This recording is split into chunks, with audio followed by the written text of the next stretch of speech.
और बात आपकी सेहत की करते हैं, अब आपको योग में दिखाते हैं कि शलभासन आप कैसे कर सकते हैं। तो सबसे पहला आसन जो हम शलभासन करेंगे। अब शलभासन भी हम इजी वे से सीखेंगे बिकॉज जिनकी कमर में दर्द है वो पैर को पूरा ऊपर तक लिफ्ट नहीं कर सकते हैं, तो उनके लिए भी क्या है, आप अपने दाएं पैर को उठाएंगे, ज़्यादा ऊपर नहीं उठाना है, बस इतना ही ऊपर उठाना है।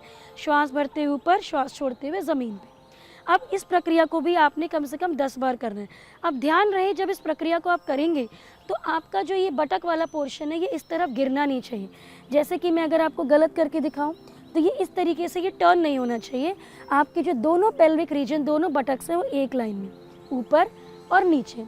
जितने में आपके बटक दोनों लाइन में रहे उतना ही पैर को ऊपर उठाना है, उसके आगे नहीं उठाना है। तो 10 बार एक पैर से करने के बाद अब हम दूसरे पैर से अभ्यास शुरू करेंगे। श्वास भरते हुए ऊपर, श्वास छोड़ते हुए नीचे। ये अभ्यास बहुत ही लाभकारी है। आपकी जो ये बटक की जो मसल्स होती है, जिनको शाइटिका का दर्द रहता है, उनके लिए बहुत लाभकारी है। तो इसको 10 बार ऊपर, 10 बार नीचे। अब अगर आप इसमें कंफर्टेबल हो जाएं तो अब हम दोनों पैरों के साथ करेंगे। सो दोनों पैरों को इकट्ठे करेंगे, श्वास भरते हुए ऊपर, श्वास छोड़ते हुए नीचे। अब इसमें मैक्सिमम लोग जो गलती करते हैं, जब वो पैर उठाते हैं तो अपने घुटनों को ऐसे बेंड कर देते हैं। तो अगर आप घुटनों को बेंड करोगे तो आपकी जो मांसपेशियों पर खिंचाव आना चाहिए वो नहीं आता है। तो आपको अपने उसके लिए क्या करना पड़ेगा, पैर को रखेंगे, अपने पंजों को तेज़ी से प्रेस करेंगे। इतना प्रेस करेंगे कि जो आपका नीचे का भाग है, थाई का घुटना, वो ज़मीन से ऊपर उठ जाएगा। इसको करने के बाद अब आप दोनों पैरों को उठाएंगे ऊपर और नीचे। तो इससे आपका जो घुटना है वो बेंड नहीं होगा और जिस मांसपेशी पे स्ट्रेच आना चाहिए वो अच्छे से आएगा। इसको भी आपने 10 बार करना है। अगला अभ्यास है पेट का अभ्यास। तो उसके लिए हम पहले कमर के बल लेट जाएंगे। हम करने वाले हैं नौका आसन, सुपाइन नौका आसन। अब जिनकी कमर में दर्द है वो अपने पैरों को ज़्यादा ऊपर नहीं उठा सकते हैं और ना ही उठाना है।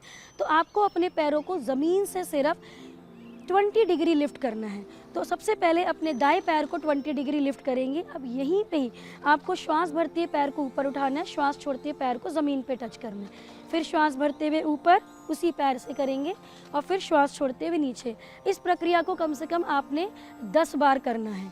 तो आप महसूस करेंगे कि जब आप इसको हल्का हल्का कर रहे हैं तो आपके पेट पे हल्का हल्का खिंचाव महसूस होगा।